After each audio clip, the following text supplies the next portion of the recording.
आप सभी का आज के समारोह पैनल डिस्कशन में बहुत बहुत स्वागत है। यहाँ पर उपस्थित सभी गणमान्यों का हम स्वागत करते हैं। साथ ही IGNCA CSTS का हार्दिक शुक्रिया, जिनके योगदान से हम सब यहाँ साथ आ पाए। माता सीता को जब अनेक दृष्टिकोणों से देखता है, किसी को वह अबला नारी लगती है जिसने अपने आत्मसम्मान के आगे कुछ नहीं जाना। कोई उन्हें सती जैसा पवित्र मानता है, तो कोई उन्हें संघर्षों से डटकर जूझने वाली देवी मानता है।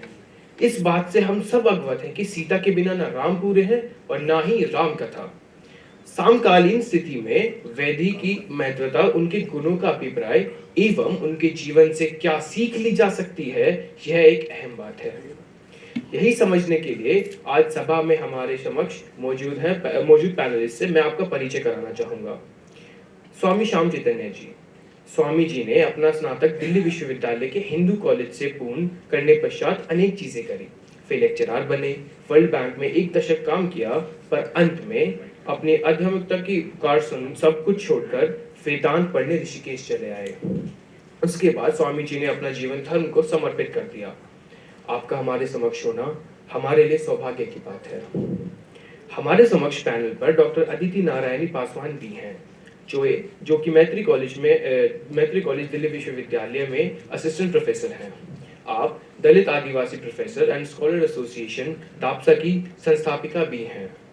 मैम की वैदिक पर खास जानकारी होने के नाते उनका हमारे बीच होना हमारे लिए बहुत खुशी की बात है। उनके साथ हमारे पैनल पर मौजूद है श्रीमती बीवा झा। मैम नेपाल की जानी मानी कंपनी मयूर फॉसेट्स की मैनेजिंग डायरेक्टर भी हैं। आपकी खास रुचि साहित्य, धर्म और दर्शन में है और वैदिही से आप शुरुआत से जुड़ी हुई हैं। हमारे साथ जुड़ने के लिए आपका हार्दिक धन्यवाद मैम। अब ज्यादा समय विलंब ना किए बिना मैं हमारे गणमान्य पैनल से अनुरोध करूंगा कि that they enlighten us on how to remember Sita in this contemporary world। कि वो स्टेज पर आए और स्वामी जी का फेलिसिटेशन करें। Huge round of applause to them। Paswan ma'am please stage पर आए।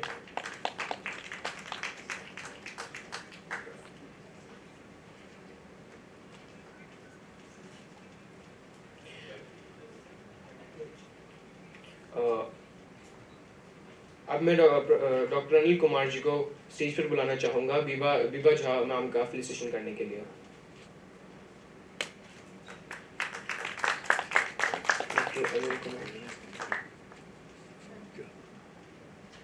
Professor Anil Kumar ji.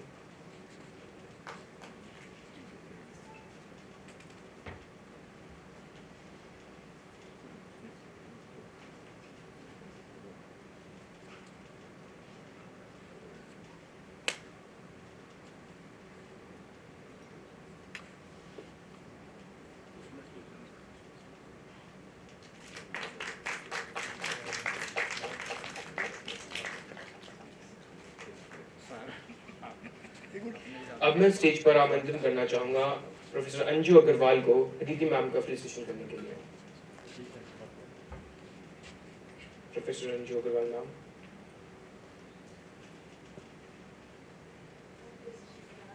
Sorry.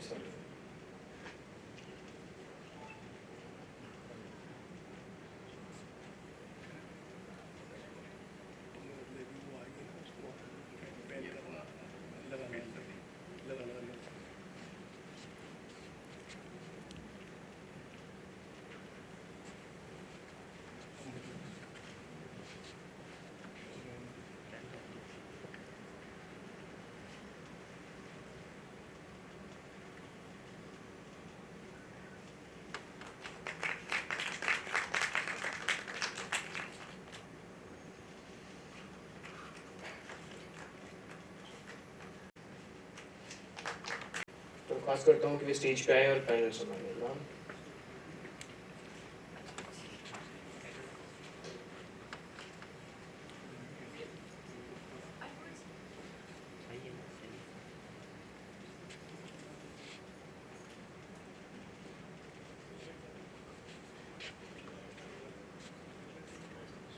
Thank you so much, Siraj, for such a kind introduction to all of us. And since all three of us are from very different parts of the world, but due to the efforts of ma'am, we all have gathered here to discuss about Vaishnavi and the relevance of Sita in the 21st century. I, being a woman from the 21st century, we all have gathered here. So we can start one by one, we can present our views, and then if there is something, I can act as a bit of a moderator also and a co-panelist also. So I'll humbly request Swami Chaitanya ji to start the panel discussion on relevance of Sita in the modern time.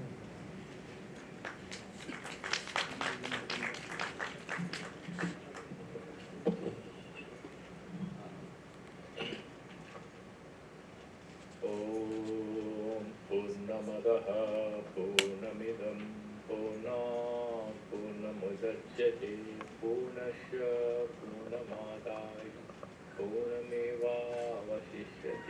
ॐ शान्ति शान्ति शान्ति श्रीगुरुभ्यो नमः. Thank you everybody, especially Sabita ji and Mananja ji for sort of bringing me into it. I came here actually to learn and to be a part of the art exhibition because it's a very unique opportunity and looking at the kind of paintings that are there and the themes. I personally think one could actually edit a book from different people who can contribute solely on different paintings. You know, if you look at the themes, and I would also request that you, before I get into it, I'll forget it. So you take pictures of each of it. You can have a digital album, then people can use it for interpretation. Because, like, for example, she has worked on paintings, and we have people who can talk about it with this piece. Now about the topic, the discussion. Earlier, Sabita ji had organized a discussion in which, during the lockdown period, she had sort of interviewed me, and there were interesting people who had joined this. You know, Sita is a very complex topic, as Aditi madam mentioned. She's like a daughter actually, she's much younger to us. So I'm so happy that young, bright people who are taken to academics and very clear about the goals they have. I just want to tell you that I thought how to name the conversation that I plan to have with you. And I thought I'll name it as Sita Mananam, so just meditating on Sita. Because there's nothing to talk about. I'm not an expert on Ramayana. I'm a student of Vedanta philosophy. You know, the Vedantists stay away from Puranas, because Puranas are about details, they're about characters, about different kinds of divinities, stories. And the Upanishads do not pay attention to the stories. But the Upanishads also have their own stories. It's very interesting. The Akhyayikas have been a very critical part of our dialogue on truth, because through these stories you sort of share with each other, especially keeping in mind the needs of the students. But the students may not necessarily understand very complex philosophical ideas, and therefore you had Virochana and Indra both going to Prajapati to understand what is Atma. And Virochana is very happy looking at the body and going back that that is Atma, but Indra comes back dissatisfied again and again. And finally it takes him 105, 101 years. Finally he manages to complete the training in what is Atma. So we have several such stories in different. You have the long dialogue between father and son in Chandogya Upanishad. So when somebody asks you to talk about a very powerful but a very complex mystical figure who is also a cultural icon, and a lot of people are writing about her, you feel a little diffident. You do not know necessarily what exactly I'm going to say. But I just dared to talk about her because I'm, in certain way, even though I'm a Vedanti, I'm a kind of a Sakti Upasaka. I'm sort of a worshipper of the, divine feminine. And therefore, I thought, okay, this is one important upasana for me to meditate on the idea of Sita. For me, this whole conversation is like a prayer. So I'm not going to make it very academic, even though I might have a few references here and there, but I'll try to be very brief because, okay, it's 11:50, right? I have 30 minutes? Okay. So this, I just want to sort of, First thing is, yeah, there's another interesting thing that I had actually a PowerPoint, but my computer crashed. Somehow I accessed a couple of slides on the phone. I'm just looking at you. You look at Sita ji, she's part of a mega great tradition, right? Ramayana is a great tradition. She's much different from different Devis and Devatas which have physical limitation in terms of the spread of their devotees. They're limited to one particular cultural community. What do you call us? Subculture, so to say. She's a grand figure having a presence across South Asia, even in Indonesia and Sri Lanka. And I'm sure in big way in Nepal, of course. I've been to the wonderful temple at Tanakpur. But she has a grand presence, but she has, what is very interesting, makes it very interesting that she has regional intensities defining her in different ways from location to location. Now on the geographical map of India, if you look at Ma Sita's presence, I'm deliberately using the word Ma Sita and tell you why. So Ma Sita's presence, if you look at it, I was just quickly making a survey. You have a Ma Sita temple in the constituency of Rahul Gandhi ji, Wayanad. Then you have one in Karnataka, in Kolar. Apparently the Kolar temple was built very close to the very famous temple of Mukambika, where Vidyaranya Swami was doing his Upasana. That is the only temple where Devi is worshipped as a Sivalingam because she's Brahman herself. And the mantra of Devi is Aham Brahmasmi. So it's very Vedantic in Kolur, Mukambika worship. And then you have in Biznor, there is a Sita temple. There is a Sita temple in Janakpur, in Sitamari. Interestingly, in Sri Lanka, I was lucky to visit that place about 5 hours of drive from Colombo, where there is a place called Sita Elia, where Sita was actually kept as a hostage. So I went to that temple, and you have those footmarks of Hanumanji. Actually, it's because of the scouring impact of water, because you have a very strong stream going there. But the temple is kind of managed, not a great attraction, except that few kilometers away from that particular thing, you will feel you are somewhere in Bhimtal or something. It's a little like Himalayas. Wonderful, wonderful natural setting over there with a huge, beautiful blue lake. But this temple is slightly isolated. You also have a temple here in Karnal. I think you have a temple in other places. Now, do you know what is interesting? Each of these temples have one storyline. माँ सीता जी यहाँ पर धरती में छिप गई थी. So each of these places are associated with a tragic remembrance of the child about loss of the mother. What is critical to all of us, nobody wants to lose his mother, but the devotees of Ma Sita actually pray her at the place where they have lost her.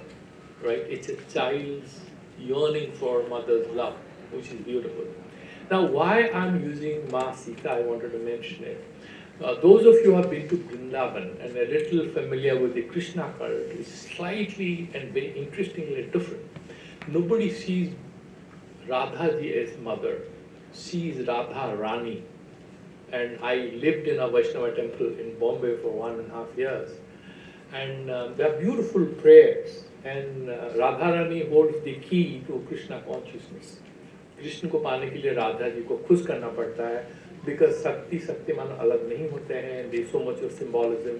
Krishna ji का धोती क्यों पीतवन होता है, क्योंकि पीतवन राधा जी का रंग है. Beautiful stories. But Radha ji, do you know, is not part of any of the great epics. Radha ji is not there in Bhagavatam, and Radha ji is not there in Mahabharata. But yet, Radha ji is a central figure in. So it seems that the local cultural practices and the devotional practices, in a way, determines how a particular divinity begins to influence a large section of people and what importance she holds in the lives of people. Radha ji, Dwarka mein koi nahi पूछता है, Radha ji का नाम कोई नहीं लेता है. There is an isolated corner where Radha ji is sitting in Dwarka. So I had one tulsi mala मैं वहाँ दिया. I said, आपको कोई नहीं पूछता है, तो मैं पूछता हूँ आपको. Then I gave the tulsi ka mala there, and I didn't give it to Lord Krishna because she, I thought, was kind of being ignored by the devotees, because when I come from this area. Very interesting, right? Now, why is Sita seen as a mother? Look at the picture. But she's not a great family mother, right? She's not a matriarch. She's a matriarch. She's not a matriarch because she never exercised that power in the family. So Radhaji is kind of a divinity outside the family. She's independent. She's Lord Krishna's, that the Hladini Sakti, as they say. Beauty, love. She represents that Sakti. Lord Krishna charms everybody, not because of himself. It's all Radhaji's grace. Whereas Sita ji represents the mother, right? And she is not a matriarch. Please see the difference. The matriarch exercise maternal power. Sita ji represents maternal resolve, that strength of character. So Sita ji Ravan जी कुछ नहीं कर पाते हैं उनको, वो तो एक घास को देके बताती है, अरे तृण तुम्हें कितना सारे चिंताएं हो रहे हैं, तुमको पता नहीं तुम्हारा हालत क्या होने वाला है. So he just treats Ravan as a piece of blade of grass. And then when Hanuman tells माँ सीता मैं आपको ले जाऊं और आपके पास तो इतना दैवी शक्ति है, आप अपने आप रावण को हत कर सकती हैं. So she smiles, she says no, I want you to bring. So she becomes a nimitta. And there comes why I am mentioning all this, that Radha perhaps is not very well captured, that's my personal opinion, I am not a scholar, in the cultural context of Ramayana. And a lot of scholars sort of also believe, but I am not talking about it from a scholarly point of view. I'm just looking at it from the perspective of a devotee. And if you look at Sita ji, she perhaps is better captured in the Sakta traditions of Eastern India. So you look at Mithilachal, which is an area where Devi Upasana is very powerfully followed, in Bengal, in Assam, and in Orissa. So there are certain cults where Sita is given a lot of importance. Not so much in, say, in Ayodhya or in Uttar Pradesh or Punjab. No, you don't have a Sita cult or anything, like you have a Radha cult. You have Radhaji's circuit, right? But there's so many songs, you go to that village where Radhaji's house is there, so many stories about it.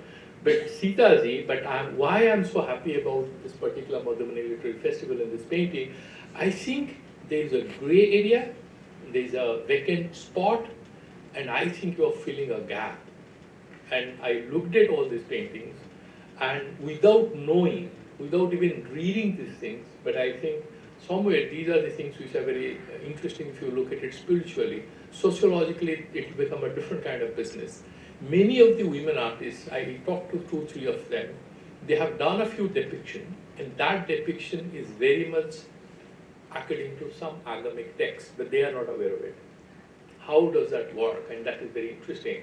So spiritually, it seems that, intuitively, because that's why I'm saying what is important here is to understand Sita.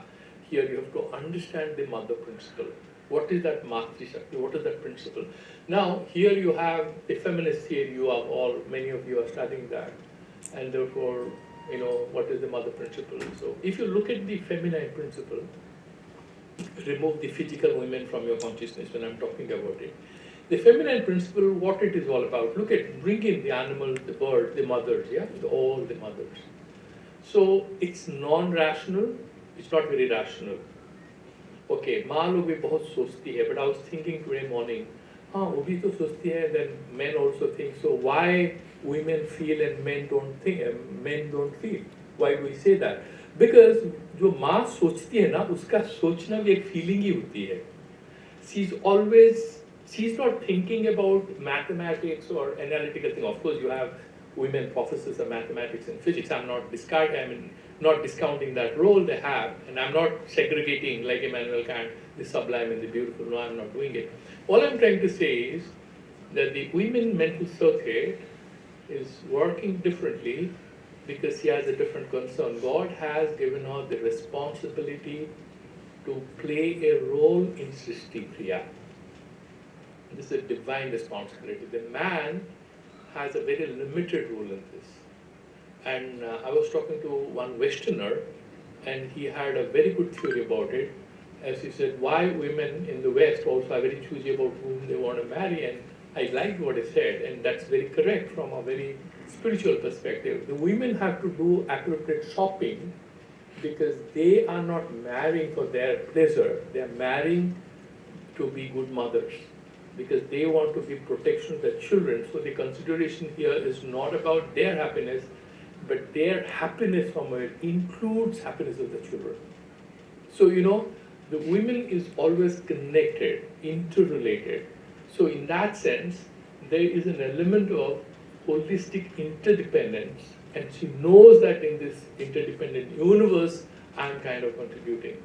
So she's part of things. She's not an isolated. So you look at the Animal Channel and all, the lion is a lazy guy, right? So he sleeps and शेरनी मार के लाती है, आके खा जाता है थोड़ा सा, फिर भाग के जाकर सो जाता है. But it's the mother who protects the children, goes, she does all the work. And this guy, the king, yeah, so he's a lazy guy, right? So if you look at this, the male principle, of course, for fight, combat behavior, there are certain things where the male are the chivalry, there are good aspects of masculinity, but the feminine, the divine femininity, I was thinking, if you understand the feminine principle, then you get into Western sociology and psychology, I think you will damage yourself. And you will not be able to understand Sita, and that's the problem because they are sexualizing the whole thing. The Freudian creativity, but it's kind of determinism, the kind of obsession with the sexuality of women is the only deciding factor of that consciousness.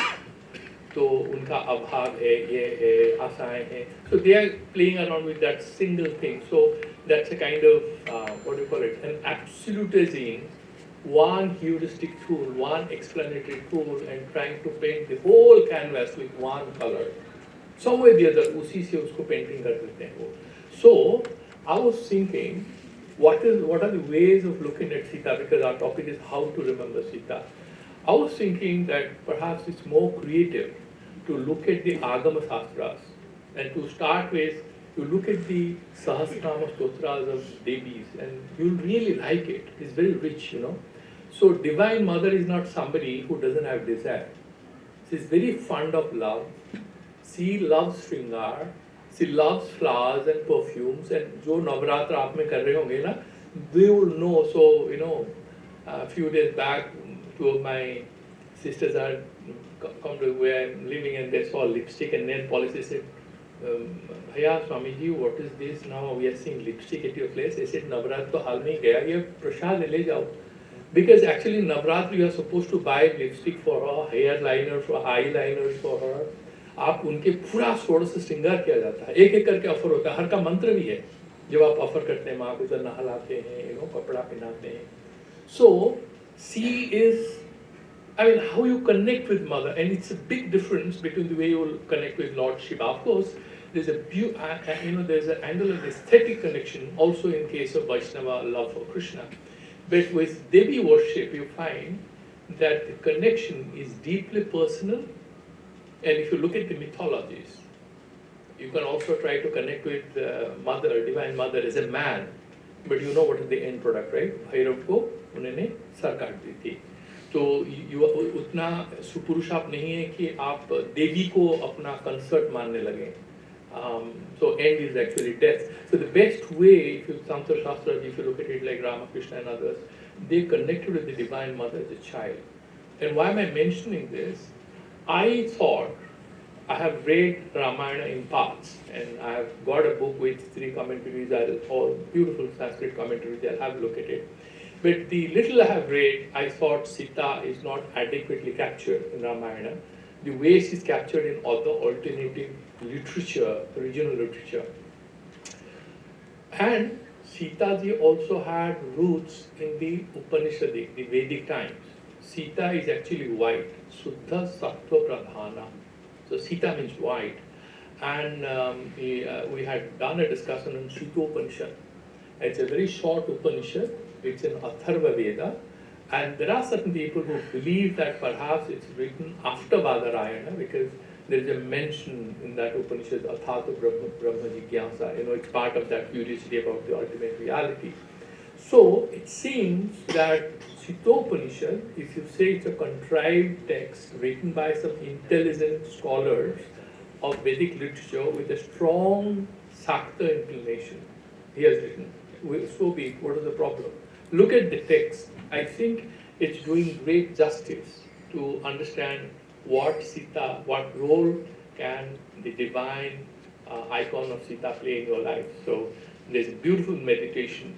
See, sort of, and I think there are very sharp parallels between this and the Sakta tradition in Bengal and the Sakta tradition in Kashmir and the Saiva Siddhanta in South India, Tamil Nadu, and we also have the Veera Saiva tradition in Karnataka. I'll just briefly say that, in the Veera Saiva tradition, unlike Sankhya Darshana or in Vedanta, Upanishadic Darshana, in the Purusha Prakriti, Prakriti is Jada. It's like avidya, it's ignorance, it's Maya. So when Brahman is Nirguna Nirakara, it wears a hat called Maya, he becomes Ishvara. Brahman कुछ नहीं कर सकते हैं, ना आप पे प्यार दे सकते हैं, ना आपको प्रोटेक्शन दे सकते हैं, क्यों? वो सब में है, सर्वगत है, नाम रूप नहीं है, तो एजेंसी नहीं है, कर्तृत्व भोक्तृत्व नहीं है, पूजा भी करेंगे उन्हें मिलेगा नहीं, क्यों? वो कोई व्यक्ति स्वरूप नहीं है, स्वरूपतः सर्वतः है, तो उसमें उपासना नहीं हो सकती है। उन्हें विचार के माध्यम से ही आप साक्षात कर सकते हैं। वो अंतिम स्तर पे होगा जब उपनिषद कहता है जीव ब्रह्मैव नापरः, जीव ब्रह्म अलग अलग नहीं है। तो ये जो आप देख रहे हैं इंडियन, पाकिस्तानी, बांग्लादेशी, जात, पुरुष, नारी, वृद्ध, बालक, सब जो है भेद, ये भेद दृश्य मात्र है और जो भी दिखता है सब झूठ है, वेदांत कहता है। क्यों? आप पूछेंगे, वो लोग हंसेंगे, कहेंगे स्वप्नवत, आप सपने भी तो देखते हैं, दिखता नहीं है क्या स्वप्न आपको? सच है नहीं है, तो ये भी दिखता है, ये भी सच नहीं है, उसको नकार देते हैं। तो उसमें आपको जब परमार्थिक सत्य है, मतलब नहीं हम बात करें इसमें झूठ है, वेदांत कहता है ये ना सच है ना झूठ है, सच भी नहीं है, झूठ भी नहीं है। अब वो आपका उदाहरण देंगे कि एक रज्जू है, उसमें सांप दिखता है, तो वो झूठ नहीं कर सकते हैं, क्यों? रज्जू तो है ना उसमें, तभी तो आपने सांप देखा। तो एक अधिष्ठान है, ऊपर आप जो अध्यस्त है वो झूठ है, वो सांप दिख गया, लेकिन सांप जैसा कुछ है जिसको आप देख नहीं पा रहे। तो ब्राह्मण है, हम संसार देख रहे हैं, तो संसार संपूर्ण मिथ्या नहीं है, इसलिए शंकराचार्य का ये उपनिषद पे कहता है ये अनिर्वचनीय, वाक्य में इसका संज्ञा ज्ञापन करना बहुत समस्याजनक है, हो नहीं पाएगा। That is how they explain it. Now the downside of this is that you are saying Prakriti is Jada, Sarva Niyamaka Niyanta is Ishvara. He uses Maya Shakti to create everything. If you go to the Sakta tradition, you go to Kashmiri Saivism, Veera Saiva, they say the mother force, the Shakti thing is also Chaitanya Swarupa, Chit Swarupa, Chit Rupa, and she is also pure consciousness. आप फिर पूछेंगे फिर भगवान चित शक्ति जो, she is the Chit Shakti of Brahman. थोड़ा confusion. Parama Shiva and that Shiva is a beautiful thing here is, that Vimarsha Shakti is that Ikara. That Ikara is Vimarsha Shakti, Maya Shakti. और शिव से ईकारा हटा देंगे तो क्या बन जाएंगे वो? शब्द, कुछ नहीं हो सकता उससे। इसलिए सौंदर्य लहरी में प्रथम श्लोक में कह रहे हैं भगवान को शंकराचार्य, आपने माया का सहायता से, शक्ति के सहाय से ये सृष्टि की, लेकिन माँ आप तो जानती हो वो जो शिव तुम्हारे सहायता से सब संसार की रचना की, वो आपके अनुमति बिना एक क्षण थोड़ा सा भी हिल नहीं सकते। क्यों? शब्द शक्ति से, तो शाक्त लोग कहते हैं जब शक्ति का सहायता से ही सृष्टि हो पाती है तो आप श्रेय क्यों शिव को दे रहे? आप क्यों शक्ति को ना दें? इसको समझिए। फिर there you have a beautiful divine feminism, much different from the Freudian variety, which may be accepting to some people. Everybody has a choice, and I'm very democratic. You don't have to feel bad. Whosoever enjoys whatever, they can follow that path. If they get enlightenment, that's fine. But what I'm saying is it has its own beauty. Or there are certain beautiful things will go there. So now if you look at Sita, there in the little tradition, so what does she represent, Sita ji? आप देखेंगे क्या, what are the qualities? कारुण्य है, अच्छा, मातृत्व क्या है? छोटे बच्चे को भी प्यार करना मातृत्व नहीं है। हनुमान जी बहुत बड़े थे, माँ सीता उनको बच्चे जैसे ट्रीट कर रही थी, you know, so she is not concern about any physical form. अच्छा, हनुमान जी मनुष्य भी नहीं थे, बंदर थे। There is also that mother's love is not limited by a specific choice of someone. A lot of people are saying, how Hanuman can win over Sita's heart? Vaishno Devi जो भेज दिए, जो त्रिपुटा थी, राम जी से प्यार करती थी, बहुत तपस्या की। राम जी बोले हम तो शादी नहीं कर सकते हैं, कली काल में आपके साथ हम रहेंगे, आप अभी हिमालय में जाइए। तो वैष्णो देवी में आ गई, वही वैष्णो देवी बन के बैठी है, और वहाँ पे हनुमान जी उनके साथ राम जी ने भेज दिया। भैरव भी पीछे की और सीधा त्रिकुटा को नजर डाले तो उनका सर वो काटती, फिर दया से उनको एक मंदिर में बैठाती, जो भैरव बाबा भी उनके पास पूछते हैं। लेकिन यही है, lot of researchers of work that if you behave like a Bhairava, the answer is so only through surrender, right? The only way you can get mother's love and attention is childlike surrender. And then Ramakrishna's love for mother, if you look at it, how childlike he was when he went to Keshav Chandra Sen and he had Ishwar Chandra Vidyasagar, he had a health problem, he was coughing a lot. He said, I have given mother coconut and mishri. नारियल का जल और मिश्री दिया है, शायद वो कुछ कर दे, तुम्हारा ठीक कर दे. You know, it was like a negotiation. Mummy, I'm going to study for 4 more hours. Tomorrow you'll buy me a chocolate. That's possible. It's a very loving relationship. Remember, it's very, very non-rational. I'm not calling it irrational. Why? Because it's an intuitive, it's a relationship which you don't build with your mother by using your head. It doesn't work. Because the mother doesn't try to understand you by using her head. She understands you through her heart. She understands the baby is requiring change of diaper when she's deeply asleep, isn't it? The husband doesn't wake up, the father doesn't wake up. वो नींद से बदल लेती है ना, बच्चा रोती है, वो माँ नींद में दूध पिला देती है। अब उसको भी याद नहीं रहता है कि वो दूध पिलाई थी, लेकिन बच्चा दूध पी के फिर सो भी जाता है। So this mystical aspect of the Shakti thing, which you find only in the Agama literatures. Now, the appreciation of Sita, that's what I was saying, that if those of you are interested, there is an alternative text which is very interesting, called Advaita Ramayana, also it's only in Sanskrit. In Advaita Ramayana, the story is actually Advaita. क्योंकि राम जी क्यों पैदा होते हैं उसका कहानी अलग है। कोई श्रीमती करके थी जो अम्बरीश की कन्या थी, बड़ी सुंदर थी। भरत नारद दोनों का उनसे आग्रह हुआ, दोनों जाके पहुंचे विष्णु से। भगवान बोले, भगवान हम कल जा रहे हैं स्वयंवर में, दोनों के बीच में कंपटीशन है, काम कीजिएगा ना क्या? आप जो है ना दूसरे को ऐसा कर दो कि जब श्रीमती उनके तरफ देखे वो उसको बंदर जैसा लगे, which is a typical daily problem, right? Everybody wants that my friend looks like a monkey to my girlfriend, because everybody wants to be safe. So Bharat और नारद दोनों विष्णु से प्रार्थना किए कि मेरा दोस्त बंदर जैसा लगे, और वहां पे जब गए दोनों बंदर जैसा लगे। उनको हर सोच रहा है कि मैं अच्छा लग रहा हूँ, लेकिन दोनों सीता जी को बंदर जैसा लगे। और जो श्रीमती जब आई, बोले तो यहाँ दोनों मुनि कहाँ गए? यहाँ पे 2 बंदर हैं। हाँ बंदर, हम आपको बंदर लग रहे हैं ना? हाँ। और कौन? आपके बीच में जो खड़ा है वो अच्छा लग रहा है, वो कौन है? ना आजानुलंबित हस्त है और धनुष लगे खड़े हैं, बड़े सुंदर हैं। अब उन्हीं के गला में वो फूल डाल थी, लेकिन वो माया में विष्णु भगवान मुस्कुरा रहे थे। अब नारद और पर्वत भगवान के पास भागे, बोले आपने ये क्या कर दिया, दोनों को बंदर बना दिया, हम तो पूरा वहाँ पे बहुत मतलब बेइज्जत हो गए। भगवान बोले नहीं नहीं देखो, और कोई माया भी क्या होगा, मैं तो चतुर्भुज में 2 हाथ लेके वहाँ कहाँ जाऊँगा। लेकिन उन्हें पता चल गया, तो नारद जी गुस्सा के भगवान को अभिशाप दे दिए, आपने माया से जिसके प्रति हमारा आग्रह था उसका आपने ले लिया, अतः आप भी आत्म विस्मृत होकर मनुष्य शरीर लेकर आप पैदा होंगे। ये वहाँ पे लिखा गया। इसीलिए राम जाके मनुष्य रूप लेके पैदा होते हैं। और सीता जी क्यों पैदा होते हैं उसका भी बहुत लंबी कहानी है कि सीता जी कैसे आते हैं। You know, there's a long story and you can read it.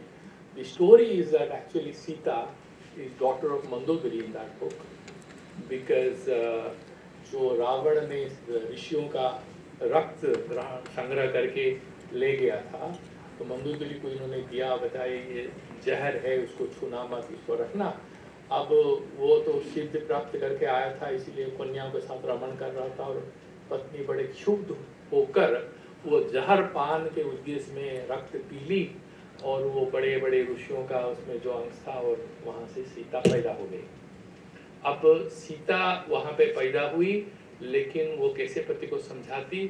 पति तो टूर में गए थे अपने गर्लफ्रेंड्स के साथ, तो वो आके कुरुक्षेत्र में वो बच्चा को मिट्टी में गाड़ के लौट गई। पुष्पक विमान उनके पास था, चार्टर्ड फ्लाइट, कहीं पे भी जा सकती थी, महारानी थी, वहाँ पे छोड़ गई। और जनक महर्षि, दो कहानी है, हम तो सुनते हैं कि जनक वहाँ पे दुर्भिक्ष हुआ था, और सीता जी का यही इंपॉर्टेंट है, भूदेवी श्रीदेवी, कि जब वहाँ पे सूखा हुआ था तब जनक महर्षि प्रायश्चित पूर्वक अपने हल जोते थे, तब सीता जी निकली थी। ये local story which is also there in Mahabharata. लेकिन यहाँ पे है कि वो आए थे कुरुक्षेत्र यज्ञ के, और एक रिचुअल के अनुसार वो खोद रहे थे, तब वो निकली। अब उसको वो पाले, और how she went. So in this story, you know what happens? I'll just go to the end of it, which is very interesting. Sita ji जब रावण मर जाते हैं और सीता जी अयोध्या आ जाती है, सब आ रहे हैं, तो राम सब दिया जला रहे हैं, सब खुश हो रहे हैं। सीता जी थोड़ा मुस्कुराती है मने मन। तो राम जी कह रहे क्यों आप मुस्कुरा रहे थे? नहीं नहीं, रावण का अभी पूरा हक नहीं हुआ, एक भाई गया, दूसरा भाई रह गया है। जो 10 सर वाला वो तो गया, सहस्र शीर्ष वाला जो है वो अभी भी जिंदा है। तो फिर राम बोलते हैं चलो उसको खत्म करके आते हैं। जब जाते हैं, वो दो तरह का कहानी है। उसका जोत से वो ऐसा चुटका लगाता है मंत्र अपना प्रयोग करके कि पूरा सब लोग फेंका जाते हैं अयोध्या में, सिर्फ बच जाते हैं राम, लक्ष्मण, हनुमान और सीता जी वहाँ। बाकी सब विभीषण, बाकी सब यहाँ फेंका जाते हैं। और राम को वो बेहोश कर देता है, वो हार जाते हैं, राम लक्ष्मण सब हार जाते हैं। और सीता जी अपना रूप धारण करके Kali, and I saw the wonderful paint of Chennai, she has done that picture. And then Sita ji is kind of attacked by Sita attacks Ravan, that Sahasramukha Ravan is Kali, and she destroys. And there are two alternative interpretations. There is one story he says, वहाँ से जब सीता लौटती है वो मिथिला में नहीं जाती है, अयोध्या में नहीं जाती है, वो कलकत्ता चली जाती है, क्योंकि वो काली बन चुकी है। So you see, the beauty of this is that how they are weaving places of worship with the mythology. So Sita has already become Kali, and she can go back. Now come back to the Bhumi में जो प्रवेश कर जाती है. That story is also very important. So she is the great universal mother. That is the story of Sita Upanishad. We will discuss a little about it. So what about Sita ji of Ramayana then? So like भगवान इन भगवत गीता से अर्जुन से कहता है कि आपने विवस्वान को पढ़ाया, गीता नित्य शास्त्र है, वो पढ़ाए स्वयंभुव मनु को, वो पढ़ाया इक्ष्वाकु को, और फिर काल मतलब कुछ काल के बाद वो नष्ट हो गया क्योंकि अधिकारी लोग उसका व्यवहार नहीं किए, अतः फिर आप मुझे बता रहे हैं दोबारा ऐसे आप। लेकिन जब सूर्य देवता को बताएंगे, आप तो थे नहीं, आप ये जो मनुष्य शरीर आपका है, तो भगवान बोलते हैं आपको समझ में नहीं आता है, जन्म कर्म में दिव्यम, ये जो आप देख रहे हो वो सच नहीं। क्योंकि जीव का जन्म क्यों होता है हमारे शास्त्र के अनुसार? अपना पाप पुण्य के कारण। भगवान पाप पुण्य नहीं करते, तो कोई भी अवतार सच नहीं है। प्लीज समझ लीजिए, इट्स वेरी इंपॉर्टेंट। कोई भी अवतार परमार्थिक सच नहीं है, कहानी है। सच तो वही है जो उपनिषद में लिखा है। ये सब कहानी इसीलिए लिखे गए, तो उसको ना माने, हम ना माने, क्योंकि भगवान के पास पहुंचने का वही एक मात्र आपके पास उपाय है। ये हमारे ऊपर अनुग्रह करने के ऊपर कर्म भी जो कर रहे हैं, लोक संग्रह, लोक कल्याण के लिए जो भी कर्म कर रहे हैं, अपना उनका कुछ नहीं था। ना सीता कोई मनुष्य थी, ना रावण से चोरी करके ले पाता, ना राम को कोई जरूरी है इतना ड्रामा करने का, वो तो अनुग्रह के लिए कर रहे हैं। और सीता भी जो अग्नि परीक्षा दे रहे हैं वो भी एक ड्रामा है, क्योंकि आप तो बाकी जो कुछ गीता में बाद में जो रामायण में लिखे गए छाया सीता माया सीता वाली कहानी आ जाती है, जिसमें सीता गए ही नहीं और कहीं पे तो राम जी ही सीता को छिपा लेते हैं और एक छाया सीता जाती है जिसको रावण ले जाता है, मूर्ख व्यक्ति, और फिर अपना अहंकार से अपने को वध कर देता है और अग्नि देवता लौटा देते हैं। ये कहानी है। वो छायासीता अमायसीता का आप ग्रहण कीजिए ना कीजिए, सच्चाई तो ये है जब पूरा सृष्टि पारमार्थिकत्व न सत्य नहीं है, तो ये जो अवतार जितने सारे कहानी है पारमार्थिकत्व न उपासना परक है। उपासना करने के लिए ऐसा बताया गया है, क्योंकि मन जब सूक्ष्म नहीं हो, विचार जब बहुत सूक्ष्म सजाग और काफी इंटेंस ना हो, मन जब व्यग्र हो, व्यग्र जब एकाग्र नहीं हो, व्यग्र मतलब विविध अग्र वाले 50 चीज में दिमाग फट जाए तो उसको हम व्यग्र कहते हैं, तब हम वो तत्व में नहीं प्रवेश कर सकते। इसलिए उपासना से है। उपनिषदों में 32 उपासनाएं हैं। तो ये जो सीता वाले जो तत्व है, सीता जी का अनुसरण, I don't know how do you do it, but I personally think the whole art exhibition is actually a prayer for माँ सीता। तो उपासना जो करते हैं यही तो उपासना है। तत्चिंतनम तत्कथनम अन्योन्योपबोधनम। सो आप एक दूसरे से बोल रहे हैं, चित्र कर रहे हैं, बात कर रहे हैं, यही तो प्रेयर है, यही उपासना है। आप इसको पॉलिटिकल बना सकते हैं, कल्चरल बना सकते हैं, सोशल बना सकते हैं, लेकिन श्रवण मनन चिंतन ये हो रहा है ना इसमें। और आप जब इसके बारे में सोच रहे हैं, आपके मन में क्या आ रहा है? माँ सीता के क्या क्या सद्गुण थे जो लोक संग्रह के लिए, लोक कल्याण के लिए वो दिखाई है, उसके बारे में आप चिंतन कर रहे हैं। लीला कथन और लीला चिंतन में अंतःकरण शुद्ध होता है, आनंद मिलता है। क्यों? व्यक्ति का जो अपना कमियां हैं उससे दिमाग हटकर जो शुद्ध चीजें हैं, वेदांत कहता हम लोग सब नित्य शुद्ध मुक्त है, लेकिन व्यवहारतः आबद्ध अपने आप को पाते हैं। क्यों? अविद्या के कारण, because of ignorance. It's because of ignorance, nothing else. So, I would just say that we need to look at Ma Sita, even follow her and practice her and celebrate her. And I'll tell you one more thing. It's a little political, but Professor Manjinder Thakur is there. A lot of people will say that, no, आप ये जो कर रहे हैं ना, ये रामायण में नहीं लिखा था। आप ये जो कर रहे हैं आपके धर्म में नहीं है। I just want to ask you, who are you to decide what's my future? You know, Sartre talked about being for itself and being in itself, right? ये जो किताब है वो मरने दम तक, खत्म होने तक किताब ही रहेगा।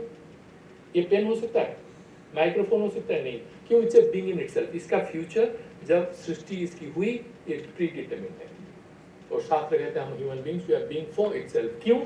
हम अपना कर्म के माध्यम से, it's a beautiful karma theory, it's through our free choice we decide how we want to transform ourselves. In a sense, it's a dynamic moment of self-contemplation which is going to shape how we want to evolve. So in that context, for me, real Ramayana is not cast in steel in the text of Ramayana. The real Ramayana emerges through creative practices such as what you're doing here. So that's what I'm saying, that Sita Ji is there in text, but the real Sita Ji is emerging in your devotion. The real Sita Ji is manifesting herself in your prayer, and you look at this exhibition. So we are actually giving shape to an idea of Sita, and that's emerging, because that is the beauty of it. Who are you to decide and fix? And this is called, in theory of philosophy, called essentialism. मतलब उसका essence यही है, pre determined है, आप बदल नहीं सकते। तो असल में आपको जेल में डाल रहे हैं ना, एक फिलोसॉफिकल जेल के अंदर आबद्ध कर रहे हैं। जबकि if you look at the Christian tradition, जो एंशिएंट क्रिश्चियनिटी था, जो अरिस्टोटेलियन थिंकिंग वहाँ पे गया, थॉमस एक्विनास से everything got transformed. What they are actually practicing is nothing to do with their original tradition. It's all to do with Greek philosophy, self-realization, potential, eudaimonia, happiness. These are all getting into it. But when you do it, somebody is going to say it's neo Vedanta, it's neo Ramayana, it's neo this. I said, yes, I am new or old or I'm evolving. Who are you to tell me what I want to do? And I personally think you have your right to creatively evolve. You have your right, and it's not a right that you want to assert. It's not political, let me tell you. It's a spiritual choice, because you want to explore yourself. And so before I just wind up, I think, is it time? Yes. Yeah, so just give me 2-3 minutes. So I want to bring it back to this spiritual thing so that we do not get lost, because when we talk about this kind of things. So you know, so I do not want to sort of get too much into the theory of what is Purusha, what. So just couple of shlokas which you will love. That Sita, Ram से रहित होकर सीता सीता नहीं है, और सीता से रहित होकर राम राम भी नहीं है, क्योंकि आपका शास्त्र यही कहता है, परस्तु शक्ति रहित, जो परम ब्रह्म है वो शक्ति से रहित है, निष्क्रिय, निर्विकार, निर्गुण, किसको पूजा करेगा? ध्यान ही कर सकते हैं। अब ध्यान का जब चरम अवस्था में आप भी नहीं रहते हैं, आपकी ध्येय वस्तु भी नहीं रहता है, तब चिन्मात्र सत्ता रहता है, उसमें भक्त भगवान ये सब भेद नष्ट हो जाता है। वो अंतिम अवस्था है। उपासना काल में जो सृष्टि प्रक्रिया में मैनिफेस्ट करना चाहते हैं उसमें परस्तु शक्ति रहित सक्तः कर्तु न किंचन। अब वो कुछ भी नहीं कर सकता है। शक्ति हो तो कुछ करेगा, आपके पास पैसा है तो आप कुछ खरीदेंगे ना, पैसे नहीं है तो आप क्या कर सकते हैं? कुछ नहीं है। It's like you have a bank account, you forgot your password, I am sorry, the bank can not help you, get your password, isn't it? That's what he's going to say. But actually it's mine. He said, fine, put your password. How do I know? You put your password. Then he's saying, सक्तस्तु परमेशानि। इसीलिए वो कहते हैं कि फिर आप शिव शिव क्यों कर रहे हैं? जब शक्ति के सहायता से ही शिव शिव बनते हैं, नहीं तो सब हैं। तो सक्त कौन है? परमेशानी, देवी है। इसीलिए साक्त घूम जाता है देवी की तरफ। परमेशानी सत्या युक्त यथा भवेत्, क्योंकि शक्ति से आप जब संश्लिष्ट हो जाते हैं, आपके पास शक्ति पहुंच जाती है, आप शक्तिमान बन जाते हैं। ईश्वरत्व माँ का दया के ऊपर ही निर्भर करता है, उनका कहना है। वेदांति कहता है जड़ है, अपने संकल्प, सत्य संकल्प है, ईश्वर जो काम करेंगे कर देंगे, वो सब नहीं हो पाएगा। आभासवादी है। कश्मीरी शैविज्म में आभासवादी है, सब दिखता है, कुछ सत्य नहीं है। लेकिन कश्मीरी शैविज्म जो देवी सत्ता है, विमर्श सत्ता है, उसको चित रूपा मानता है, उसमें दैट इज एंड स्वतंत्रता भी देता है, जबकि वेदांत में जो शक्ति है शिव के अधीन है। ठीक है ना? थोड़ा सा इसमें लगे, and I think this is more creative. And what is important, हम सीता जी के ऊपर चिंतन मनन करने हमको क्या मिलेगा? वो शास्त्र में है, प्रयोजनम बिना मंदोपि न प्रवर्तते। बिना प्रयोजन का मूर्ख व्यक्ति को आप कहेंगे जाओ थोड़ा घूम के आओ ना, क्यों जाए? नहीं पूछेगा आपको, हम क्यों जाए बैठे हुए? नहीं थोड़ा घूम के आओ, अच्छा लगेगा? नहीं, क्यों अच्छा लगेगा? क्या मिलने वाला है कोई? इसलिए सब शास्त्र में हम लोगों का अनुबंध चतुष्टय रहता है। विषय क्या है, प्रयोजन क्या है, कौन पढ़ सकता है, क्या डिग्री चाहिए, पहले अधिकारी, फिर संबंध, प्रतिपाद्य प्रतिपादक संबंध क्या है, क्या बता रहे हैं, उसका जो प्रतिपाद्य विषय है उसके साथ क्या संबंध है। So our scholars, lot of people don't, because I keep telling this, आपका माँ से आपको कोई छीन के और किसके मेट्रोन के पास छोड़ दें तो बाद में बड़े हो जाएगा, अपने माँ जो सिखाते आपको तो पता भी नहीं है ना, तो you don't know about a lot of things, but we have our own cultural tradition.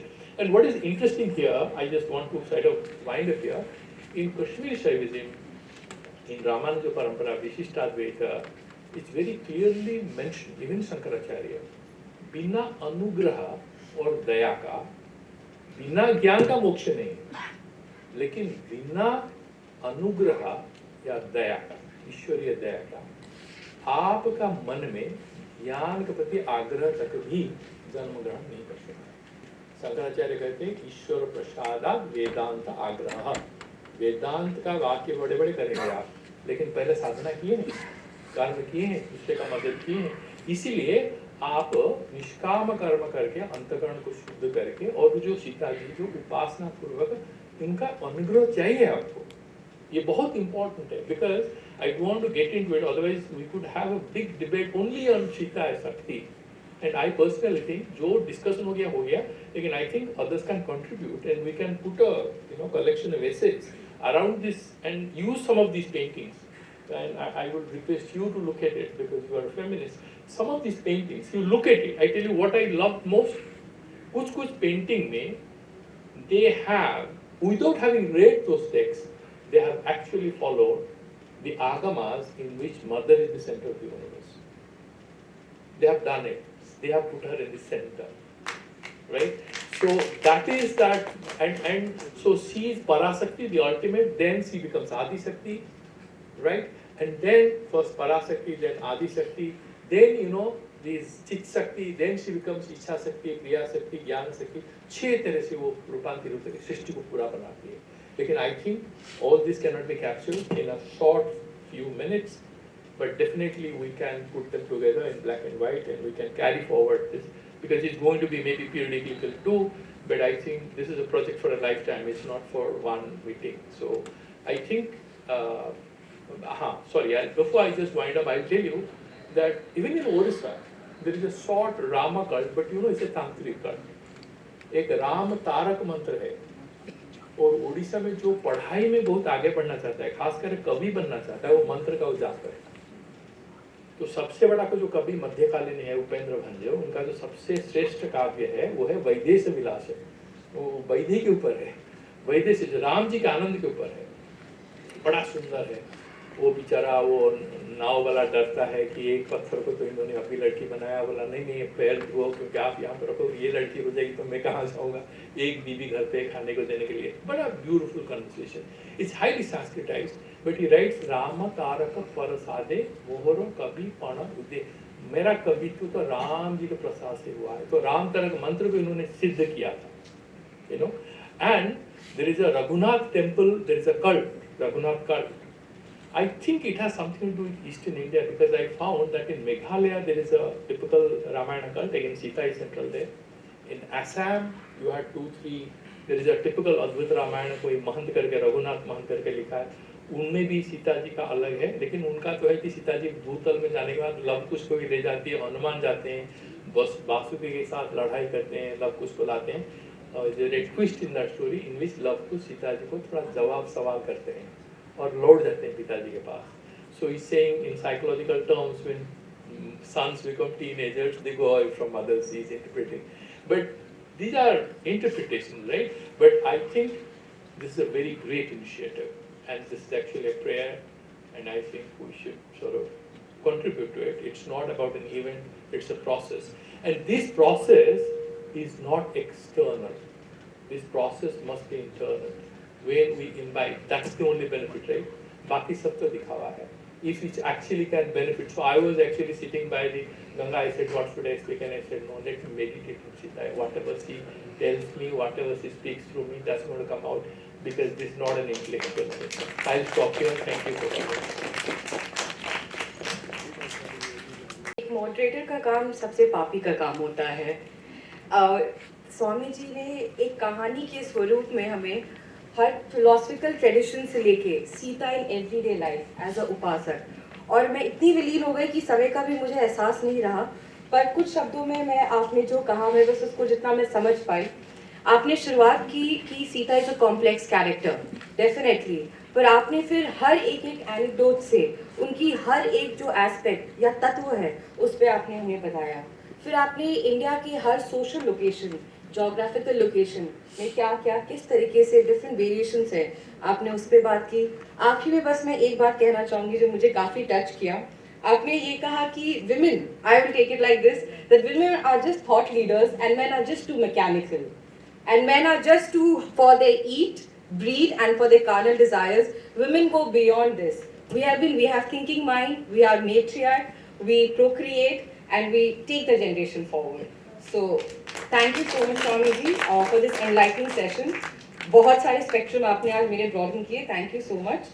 अब मैं आमंत्रित करना चाहूँगी विभा जी को, जो काठमांडू से आई हैं, and she is an entrepreneur. और अगर हम सीता की बात करते हैं, और जैसे स्वामी जी ने बोला कि सीता इन एवरीडे लाइफ, तो जब स्वराज चल रहा था, स्वराज स्ट्रगल, तो Sita was used as a symbol. Why? Because of self sustaining. तो entrepreneurship is what? A self sustaining economy. So ma'am, आप हमारे लिए एक लिविंग सीता की एग्जाम्पल हैं. आपको सुनना हमारे लिए सौभाग्य है. प्लीज.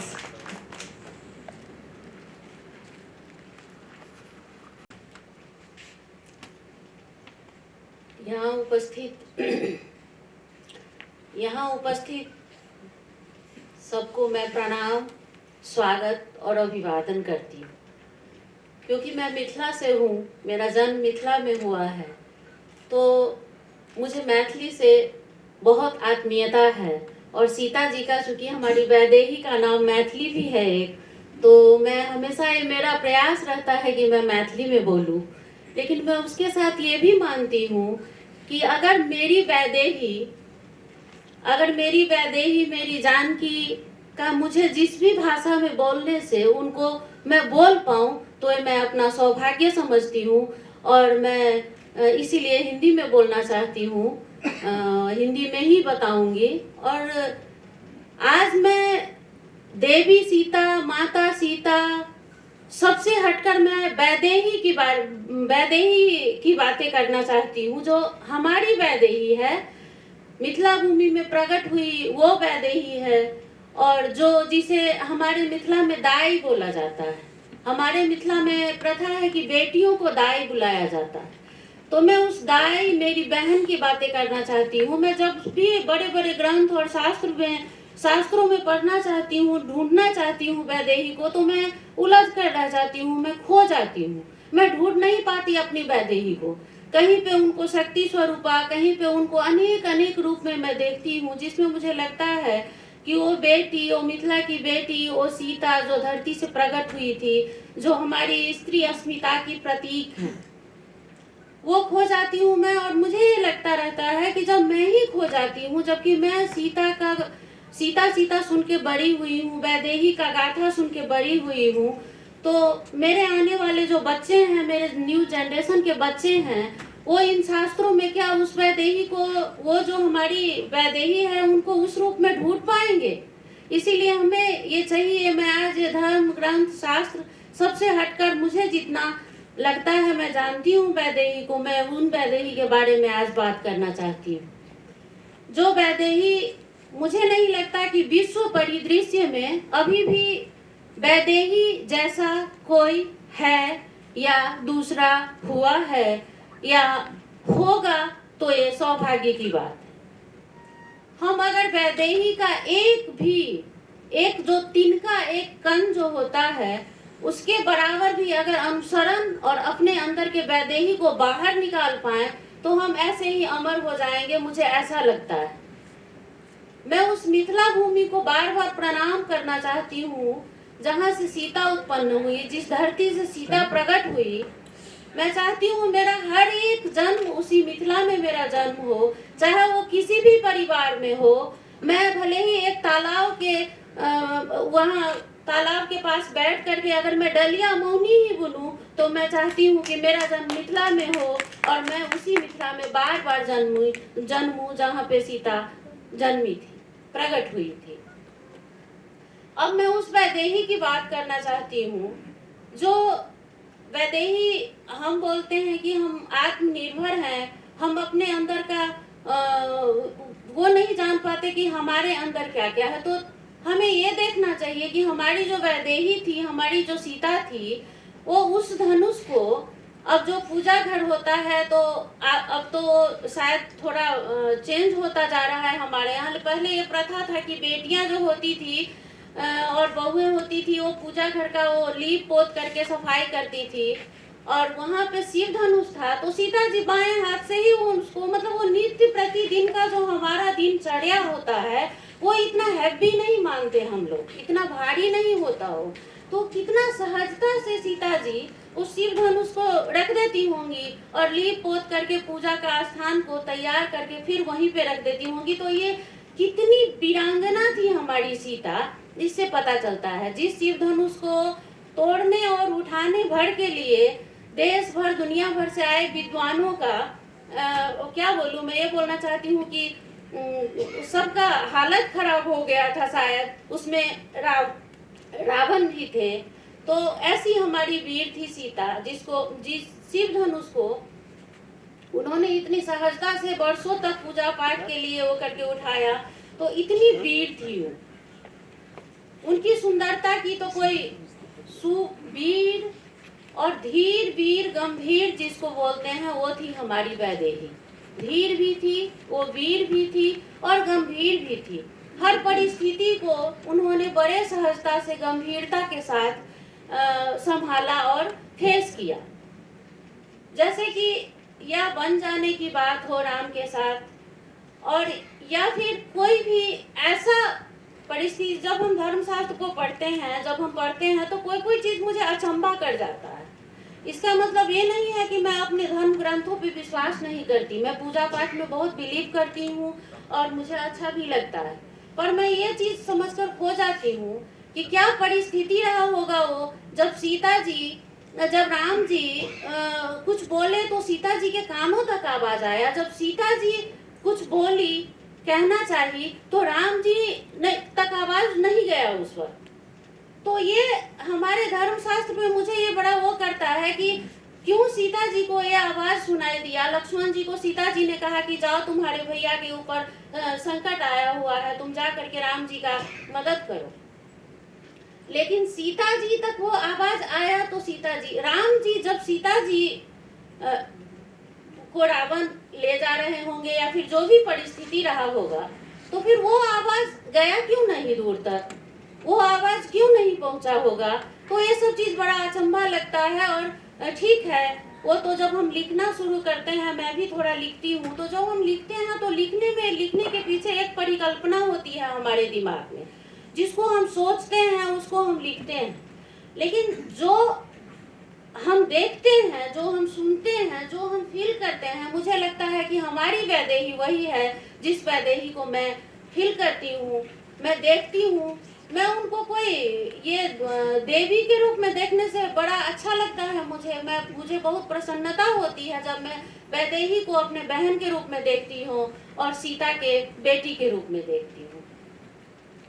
सेल्फ डिपेंडेंट की जहाँ पर बात होती है, हम बोलते हैं कि आजकल के महिलाओं को सेल्फ डिपेंडेंट होना चाहिए या आत्मनिर्भर होना चाहिए, तो मैं ये बताना चाहती हूँ कि सीता जी जितना आत्मनिर्भर कौन हो सकता है।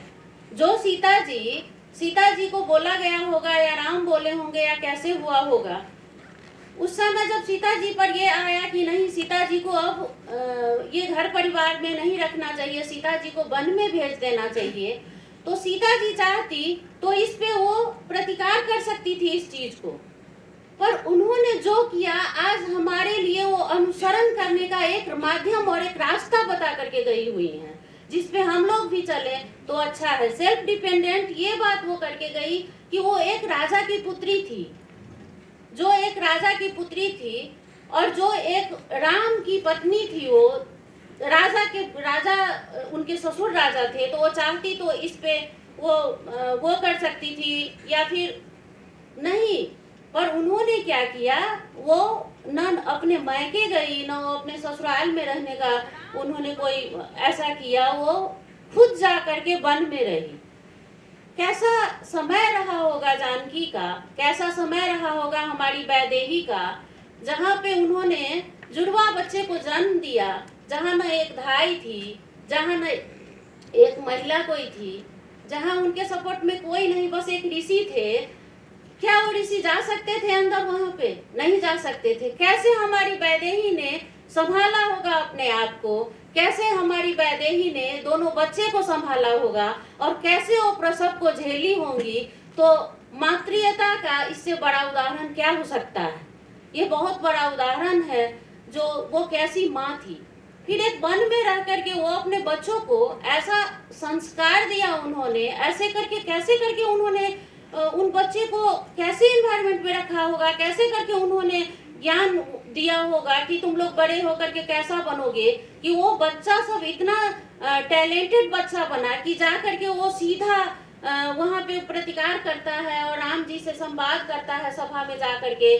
तो सीता जी ने ऐसा परवरिश दिया है अपने दोनों बेटे को, लगता है कि जैसे वहाँ पे राम दरबार में पालन पोषण होता तो जैसा परवरिश मिलता, शायद हमारी वैदेही ने वही प्लान करके दिमाग में ऐसा परवरिश दिया होगा कि मेरे बच्चे कहीं बाद में पीछे न रह जाएं और मेरे बच्चे जा करके आगे उस लाइन में ना आए कि ये वन में रहे और ऐसा करके। तो हम माओं को ऐसा करके सोचना चाहिए कि हम अपने बच्चे को अच्छा संस्कार दें, अच्छा परवरिश दें। सीता हमारी परिकल्पना से भी परे हैं। हम परिकल्पना नहीं कर सकते कि जानकी क्या है, हमारी वैदेही क्या है। वैदेही जहाँ हमारी परिकल्पना मेरी पहुंच की पहुंच नहीं जा सकती, उससे भी परे है वैदेही। मैंने यहाँ पे बहुत सारा पेंटिंग्स देखा कल घूम घूम कर, मैं काफी टाइम तक रही शाम को, तो मैंने देखा कि अनेक रूप में वैदेही को बनाया गया है वहाँ पे। जैसे राइटर कोई लिखते हैं वैसे ही कोई चित्रकार शायद चित्र उकेरता होगा और उसको बनाता होगा। उसके मुझे लगता रहता है, मैं लिखती हूँ तो मुझे लगता रहता है कि कोई पेंटिंग बनता है तो उसके पीछे भी एक स्टोरी है, वो भी दिमाग में। जैसे अभी एहन वैदेही कतहु नहीं देखा, मुझे इतना ये चीज पसंद आया कि नहीं मुझे जाना, मतलब इस तरीके से सरिता जी ने इस चीज को उन्होंने वो किया कि एहन वैदेही कतहु नहीं देखल, मतलब कि हमारे पास अनेक रूप में वैदेही हो सकती है, हमारे पास अनेक रूप में वैदेही हो सकती है। जिस वैदेही सबको उन्होंने दिखाने का प्रयास किया और उनका ये रहा कि नहीं इतने रूपों में वैदेही को हम लोग देखें और समझे वैदेही को, तो जितने रूप में हम लोग उन्हें देखे हैं अभी उतने रूप में उन लोग उनका अनुसरण करें तो हम लोग के लिए अच्छा होगा। वैदेही मिथिला की हो या कहीं की भी हो, हर एक बेटी में वैदेही है, हर एक के अंदर एक वैदेही मौजूद है। मैं तो बोलती हूँ कि जरूरत और समय आ चुका है कि हम अपने वैदेही को अपने अंदर से बाहर निकालें। आवश्यकता इस बात की है कि हम अपने अंदर के वैदेही को बाहर निकालें। जब तक हम अपने अंदर के वैदेही को नहीं ढूंढेंगे, बाहर नहीं निकालेंगे, तो हम राम को राम समझने के लिए जो प्रतीक्षारत रहते हैं कि हमारे लिए भी कोई राम आएगा, ये गलत है। जब तक जानकी को नहीं आप अपने अंदर से निकालेंगे तो राम कहाँ? जानकी के बिना, वैदेही के बिना तो राम है ही नहीं। तो पहले आवश्यकता इस चीज का है कि हम वैदेही को अपने अंदर से निकालें और उसको प्रकट करें, फिर हम राम को ढूंढने का प्रयास करेंगे। मैं देखती रहती हूँ कि बहुत सारे लोग ये बोलते रहते हैं कि नहीं उसको सपोर्ट है, इसको सपोर्ट नहीं है, तो हमें लगता है कि हमें वैदेही के जीवन को अनुसरण करना चाहिए, समझना चाहिए कि सपोर्ट के बिना भी हम क्या क्या कर सकते हैं। इस चीज को समझने की बहुत आवश्यकता है। जैसे मैं कभी कभी मैं सोच में पड़ जाती हूँ कि क्या मुझसे होगा नहीं होगा, मैं बहुत देर तक सोचती हूँ कोई बात को, पर मैं जब सुबह उठती हूँ तो मुझ में एक अंदर से एक शक्ति का आभास होता है मुझमें कि नहीं मैं कर सकती हूँ, मैं फ्रेश पाती हूँ अपने आप को। मुझे लगता है कि बहुत सहजता से हो जाएगा, क्योंकि क्यों नहीं होगा, जब करेंगे तो हो ही जाएगा। मुझे लगता है कि राम जी को हम लोग सीता नवमी में मैंने देखा सुना, अच्छा भी लगता है कि हम सीता जी का सीता नवमी, जानकी नवमी क्यों नहीं मनाते थे जी? जानकी नवमी मनाना चाहिए, मुझे लगता है ये सही बात है, मनाना चाहिए। क्योंकि जानकी नवमी क्यों नहीं मनाएंगे? राम जी कोख से प्रकट हुए तो वह प्रकट कृपाला, हमारी जगत जननी धरती से प्रकट हुई तो उनका तो ऐसा क्यों नहीं बनना चाहिए। लेकिन मुझे लगता है कि ऐसे पूजा पाठ या हम लोग एक दिन जानकी का पूजा करके, मूर्ति स्थापना करके, अगर जानकी जी को पूजा करके उनको वो जल में समर्पित कर दें, तो मुझे लगता है कि ये ऐसा जानकी नवमी से शायद हम नहीं समझ पाएंगे वैदेही को। हम उन्हें जल में समर्पित नहीं कर सकते, वो हमारे अंदर है। हर घर में एक वैदेही है, हर बेटी में वैदेही है, हर माँ में वैदेही है, तो हम वैदेही को जल में समर्पित कैसे करें? ये नहीं कर सकते।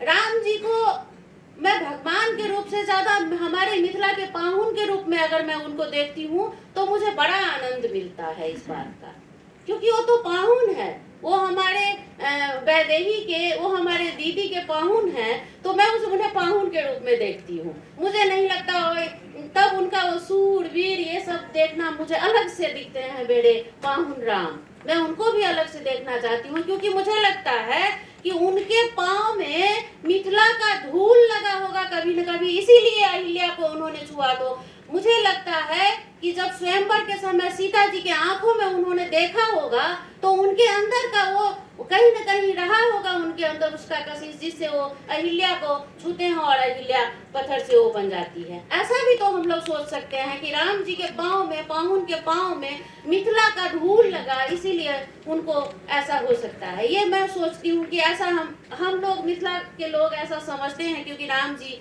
हमारे पाहुन के रूप में घर घर में हम गाली देते हैं राम जी को मिथिला में। तो भगवान के रूप से हट करके हम ऐसा देख सकते हैं, सोच सकते हैं, ऐसा मुझे लगता है। सीता के बिना सीता जी ने जो भी किया होगा, मुझे लगता है वो सब एक धर्म ग्रंथ के अनुसार जैसे उन्होंने किया होगा, वैसे एक मिथिला के बेटी, उनका कैसा संस्कार था हमारी वैदेही का, जिन्होंने हर मोड़ पे हर समय राम जी का साथ दिया है। उन्होंने राम जी को कभी नहीं अकेले छोड़ा, राम जी का साथ उन्होंने हमेशा दिया। वो चाहती तो वो वन में क्यों जाती राम जी के साथ? वो वन में नहीं भी जा सकती थी। क्या तब सीता नहीं होती? क्या सीता पे तब सवाल उठाया जाता कि सीता जी वन में क्यों नहीं गई? नहीं उठता उन पे सवाल। लेकिन सीता जी ने राम जी को नहीं छोड़ा। लेकिन कैसा समय परिस्थिति हुआ होगा कि हमारे पाहुन राम ने ऐसा विचलित होने का, और ये मुझे लगता है कि ये होता होगा कि राम जी को सुनाई दिया दूसरे का बात, क्यों सीता जी को सुनाई क्यों नहीं दिया होगा? सीता जी के दिमाग में, हमारी वैदेही के दिमाग में ऐसा क्यों नहीं कभी आया कि कोई मुझे ये बोल दे कि उस समय कोई ये क्यों नहीं बोला होगा कि ये महिलाओं को वन में नहीं जाना चाहिए, जानकी को नहीं जाना चाहिए? ऐसा नहीं हुआ, पर कोई किसी का बात राम जी के कानों तक पहुंच गया। क्यों ऐसा होता है? क्यों हम वैदेही के प्रति ऐसा प्रश्न चिन्ह लगाते हैं कि कहाँ जा करके रही और आ गई, जिससे हमारी वैदेही को अग्नि परीक्षा देना पड़ता है, और अग्नि परीक्षा देने के बाद भी पवित्र नहीं समझते हैं लोग हमारी वैदेही को, और फिर वैदेही हमारी उसी वैदेही को जिन्हें आग में जलाकर अग्नि परीक्षा लेकर के भी जिनका मन नहीं बुझा, वो वन में भेज देते हैं। सीता जी को, जो सीता जी माँ बनने के उसमें होती हैं, वो वन में भेज दिया जाता है उनको। तो आवश्यकता अभी भी हमारे अंदर के वैदेही को बाहर लाने की है, नहीं तो शायद बार बार अग्नि परीक्षा लिया जाएगा और बार बार किशोरी को, वैदेही को वन में भेजा जा सकता है। मैं ये कहना चाहती हूँ कि मैं अब थोड़ा सा मैं इसको मैथिली में भी एक वो करना चाहती हूँ कि हमरा सबके मैं मिथिला में ई छै दीदी की वैदेही जानकी, तो हम सब ये सब चीज छोड़ कर वैदेही जानकी के अपना सब जना आई एतेक पेंटिंग्स के रूप में बाहर आनलिए, तो सब गोटा के ज्ञात भेलन। हम संपूर्ण मिथिला के विद्वत जन से लऽ कऽ सब गोटा से एहिठाम से निवेदन करऽ चाहै छी जे हम सब अनेक रूप में, अनेक बेटी में समाज के परिवर्तन करे के दिशा में हरेक नजर में वैदेही के देखे के चाहिए। अपना घरे में वैदेही मौजूद है, वैदेही के कोनो प्रतिमा में स्थापित करे के कोनो बेगरता नहीं है, कोनो खगता नहीं है। एही के संग हम सब एहिठाम रखे छी, और मैं सब को फिर से प्रणाम करती हूँ, पुनः प्रणाम करती हूँ, प्रणाम करती हूँ। काफी जरूरी इम्पोर्टेंट बात कहा, जो जब हम लोग रेलेवेंस की बात कर रहे हैं, आपने कहा आवाज पे आपका एक सेंट्रल फोर्स था, एपी सेंटर था, the voice which needs to be heard, the voice which is not heard at that point of time, the voice that we all need to raise and we need to be heard. फिर आपने जब अंत में कहा, और जब आपने दाई कहा, सीता दाई हम लोग कहते हैं, मैं भी वहीं से दरभंगा में मेरा जन्म हुआ, आप मेरी दाई जैसी हुई, आप तो एक अपनापन आता है। और जब आपने मैथिल में ये कहा कि सीता को हमें मूर्ति में देखने की जरूरत नहीं है, वैदेही हम सब में है, हर औरत में, चाहे वो अग्नि परीक्षा की बात हो, अगर हम उसे आज की बात करें तो मी टू मूवमेंट जो हमारा चला था, उसमें क्यों हर टाइम औरतों से ये पूछा क्या आपने उस टाइम क्यों नहीं बोला, आपने उस टाइम क्यों नहीं बोला कि आपके साथ ऐसा हुआ था। एक औरत को स्टेज पे आके बोलना, माइक के सामने, कि मेरे साथ ऐसा हुआ था, कैमरा के साथ बोलना, एक कॉन्फिडेंस आना, ये बहुत बड़ी बात होती है। And that is the voice which you have spoken about. तो बहुत बहुत धन्यवाद आपका। और अब आखिरी में समापन में मैं ही हूँ, और सबने इतनी बातें कह दी तो मैं बस छोटी सी बात में रखूंगी। और स्वामी जी ने हमें एक फिलोसफिकल टैंजेंट से हमें शुरू किया, फिर आपने हमें कंटेम्प्रेरी वॉइसेस के बारे में बोला। अब मैं बोलना चाहूंगी as one of the youngest person on the as a panellist, कि सीता को मैं बस 5 एलिमेंट्स में अगर मैंने समझा तो मैं आपको बताऊंगी। लास्ट ईयर मेरी शादी हुई विवाह पंचमी के दिन, जिस दिन राम सीता की शादी हुई।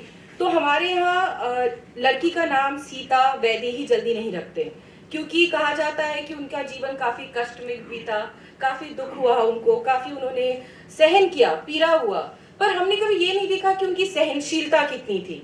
The strength, the physical, the spiritual, the mental, the emotional strength she had, which helped her to traverse all the adversity that she went through.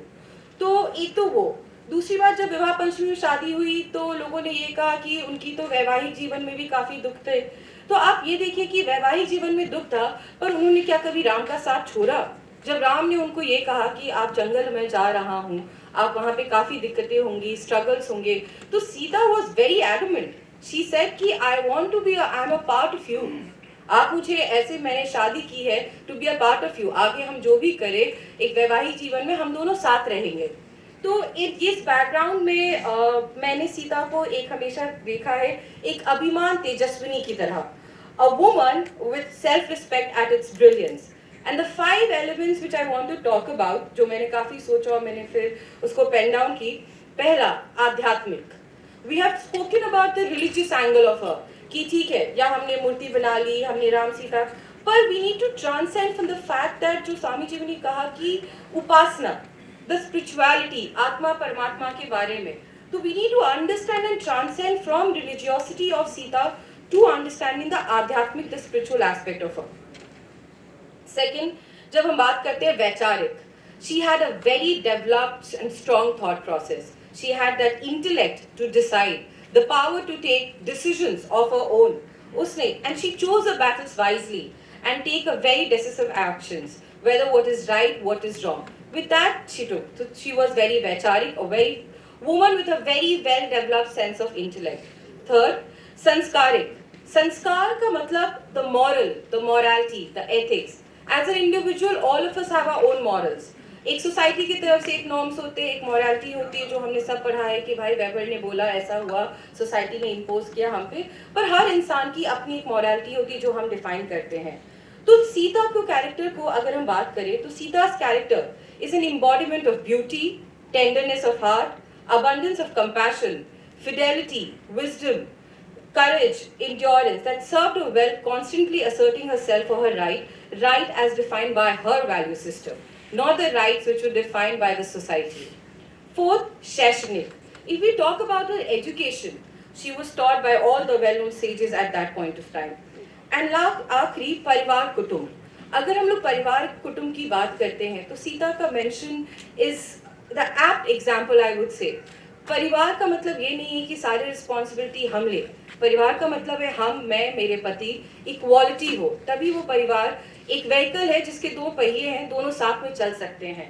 तो ये 5 अगर बात करें, इन 5 तत्वों से आज की मॉडर्न 21st सेंचुरी की महिला जो आप सबके सामने हम सब प्रस्तुत कर रहे हैं, ये 5 एलिमेंट सीता ने हमें सिखाया.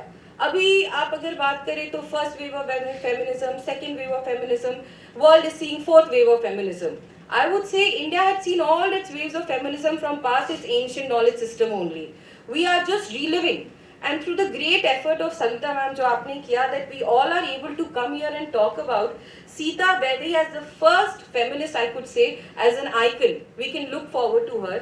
और अगर कोई भी स्त्री विमर्श की बात करे तो ऐसा कोई भी एस्पेक्ट उनका अनछुआ नहीं है.